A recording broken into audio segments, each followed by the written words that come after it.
personnellement, 34 ans après, je revois tout parce que c'est ancré en moi. À l'époque, j'étais coursier donc à Paris, au 35 rue Marbeuf. Et donc, mon habitude, c'était donc de commencer le travail vers 9h. Et donc, je suis arrivé ce matin-là, donc il était oui, 9h moins 5 à peu près. Et juste avant de rentrer donc, au bureau, comme tous les matins, j'avais pris pour habitude d'aller chercher mes petits croissants pour déjeuner avec mes collègues de travail au Petit Berry, le restaurant qui était juste à côté. Donc j'ai posé mon deux roues donc devant la boucherie Marbeuf et je suis passé devant la voiture piégée à pied. J'ai traversé la rue, enfin j'ai voulu traverser la rue juste derrière et à ce moment-là il y a une énorme explosion qui a eu lieu. Je suis projeté en avant, je sens que je suis touché à la tête, je sens des éclats de verre dans la tête, j'ai la tête en sang. Je sens une odeur de fumée. Enfin, c'était vraiment une journée qui est passée avec un super rayon de soleil et on s'est retrouvé avec une fumée noire épaisse, une vision d'apocalypse qui était terrible parce que il y avait cette odeur de soufre, les gens qui criaient, toutes les vitrines qui tombaient une à une. Et donc mon but c'est d'essayer de m'éloigner un petit peu le plus vite possible de l'explosion, enfin, et en fait, je me rends compte que je peux plus du tout marcher. Donc j'ai une jambe qui répond, l'autre non. Et je touche mes jambes, je me touche mon corps, je dis il y a quelque chose. Et en fait, quand je passe la main dans le creux de ma jambe gauche, je me rends compte que bah, j'ai la main toute rouge, j'ai une énorme plaie au niveau de la jambe. J'ai l'artère qui est arrachée, enfin j'ai la jambe pratiquement arrachée. Et donc je décide dans un moment de panique de courir pour m'éloigner quoi qu'il arrive le plus vite possible de cette tragédie. Donc à cloche-pied, je m'éloigne et naturellement, vu la vitesse du sang que je perdais, forcément je me suis épuisé et donc je me suis effondré sur le capot d'une voiture. Et puis voilà quoi. Donc là, je suis arrivé, j'ai crié, tout le monde criait. Enfin, la dame qui avait été tuée était juste à côté de moi, était pulvérisée, la pauvre dame. Enfin, on n'arrive pas à y croire quoi. On se dit mais qu'est-ce qui se passe quoi. Et notre but, c'est vraiment essayer mon but, c'était vraiment de m'en sortir, de sauver ma peau quoi. Autrement dit. Et donc j'ai eu la chance, il y a des personnes qui ont accouru très vite. Et en l'occurrence, une personne qui m'a pris en main, un pompier qui m'a fait un garrot, et je suis parti donc dans les tout premiers. Le souvenir que j'ai moi dans le SAMU, c'est effectivement, ils cherchaient mon groupe sanguin, donc je leur ai donné mon portefeuille. Ils appelaient dans les hôpitaux pour savoir s'il y avait de la place à tel endroit, à tel endroit. Il n'y avait pas d'endroit, il y avait pas de place. Et puis à un moment, il y a une place il y a une place qui était disponible à la Saint-Michel, dans le 15e, et donc ils m'ont envoyé à Saint-Michel. Le professeur Lagneau était là, donc il s'occupait de moi. Il m'a avec son élève à l'époque, le docteur Lebar, ils ont travaillé sur moi 10h30. Ils ont fait le maximum pour me sauver ma jambe déjà. C'était le premier point. Quand je suis sorti du coma, la première question qui m'a vraiment que je me suis vraiment posée, c'est que je me suis dit mais est-ce que j'ai encore ma jambe parce que je la voyais pas. Et j'étais branché de partout, j'avais des tuyaux partout, je pouvais pas bouger.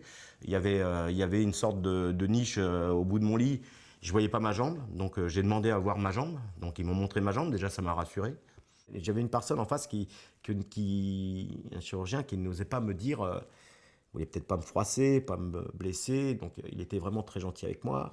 Et puis je l'ai regardé dans les yeux, je lui ai dit écoutez, je vais être franc avec vous, soyez honnête avec moi. Je veux vraiment tout savoir. Dites-moi si je la garde ou si je la garde pas. Dites-moi les choses. Je veux vraiment pas qu'on tourne autour du pot. Je veux vraiment que, que vous soyez le plus franc possible avec moi. Et donc il a été clair avec moi, il m'a dit des mots que je n'oublierai jamais. Il m'a dit, écoute Philippe, je vais être franc avec toi.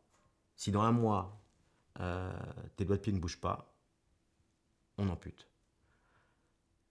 Le message, si vous voulez, était super dur. J'ai eu du mal à encaisser. J'ai même pleuré, si je me rappelle, si je me souviens. Parce que bon, c'est brutal. Mais en même temps, j'en avais besoin. Je pense que ça m'a aidé à me reconstruire. Parce que, après, quand il est parti, je me suis regardé, je me suis parlé à moi-même, et puis je me suis dit, je vais tout faire pour la garder. Je vais me battre pour ça. Donc la kiné a démarré quelques temps après, on a redémarré, on a travaillé beaucoup. Et puis quelques semaines après, avant la date ultime, euh, mes doigts de pied bougeaient. Très peu, mais bougeaient. Et donc voilà, quoi, j'étais heureux. Puis je me suis dit, bon, ça y est, là je vais la garder, c'est sûr. Et donc jusqu'à présent, je l'ai encore. Donc effectivement, j'ai réussi à sauver ma jambe. Après, c'est la construction physique, quoi, essayer de réapprendre à marcher. Alors c'est tout bête comme ça, mais en fait, bah, quand vous êtes victime, comment dire, que vous êtes sur un lit d'hôpital pendant des mois et des mois, vous fondez, vous n'avez plus de muscles, vous n'avez plus rien. La première fois que je me suis levé, je faisais 47 kilos. C'était pas vraiment mon poids de forme. Ça aussi, c'était compliqué. Dès que vous preniez des béquilles, malheureusement, ben, vous avez des vertiges, vous avez envie de vous évanouir, vous n'avez plus rien, plus de force. Donc c'est aussi l'étape de la reconstruction physique. Entre-temps, on vous annonce qu'il y a encore des greffes de peau parce que la plaie n'est pas refermée. Donc, alors il y en a qui marchent, il y en a qui ne marchent pas. Des échecs de greffe de peau, des pansements réguliers tous les 2 jours. En gros, ça a dû faire une vingtaine d'opérations. Ce qui me concerne, moi, c'était 2 ans de galère parce qu'après, il y a eu le centre de rééducation, il y a eu la reconstruction physique avec des personnes exceptionnelles. Dans les années 80, j'étais au centre de rééducation de Boulogne. J'en garde un souvenir exceptionnel puisque on partageait des chambres à 8.